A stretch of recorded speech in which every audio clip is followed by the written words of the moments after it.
Singapore, shopping in a bright and noisy environment is usually difficult for the family of 10-year-old Jonathan Liu. The Mines Towner Gardens school pupil has autism. If we are out shopping with him normally, it is just grab and go. It is difficult to get him to stop walking around, said his mother and housewife Ivy Chong, 48. But the family was among 10 families with autistic children that had an easier time at the Toys R Us outlet at VivoCity on Saturday, December 16, as some of the lights and the in-store music were turned off for an hour. The public address system and display monitors carrying advertisements were also switched off. It was the second run of the Quiet Hour, organized by National Youth Volunteer Program Youth Corps Singapore and Toys R Us.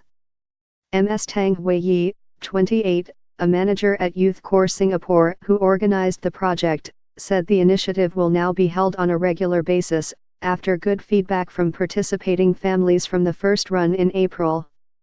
In fact, all the parents gave positive feedback, saying this has helped them to be more at ease, she said. But Ms. Tang added that getting more companies on board was the main challenge in expanding the initiative. The team had come up with the idea after learning that stores in Britain had similar projects. For instance, department store Asda Living in Manchester was one of the first to adopt the idea and staged its first Quiet Hour on a Saturday in May last year. Marketing manager for Toys R Us Samantha Lee said, "It's all about putting smiles on children's faces at Toys R Us.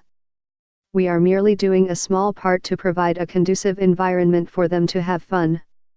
The Toys R Us outlet opened an hour early at 9 a.m., where more than 20 volunteers interacted with children at activity booths, such as making Christmas cards and Lego constructions.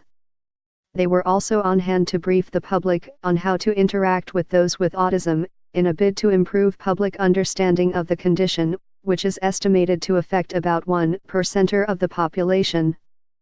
Ms. Gina Tay, 27, who has been a teacher in a special needs school for almost 4 years, said such an environment caters to these children's sensory needs. She added, "It is important for them to be exposed to public areas, such as shopping malls, so they can better practice their skills in a typical shopping environment." Another family who benefited was civil servant Doreen Teo, 44, and her 12-year-old son, Gabriel, who was looking for Transformers figures. She said that while his son, who has autism and is a pupil at Zhang Primary School, is able to go shopping in a normal setting, shopping during Quiet Hour means she needs to worry less about her son being misunderstood by members of the public. "If we are fully accepted by society, we will no longer need quiet time," she added.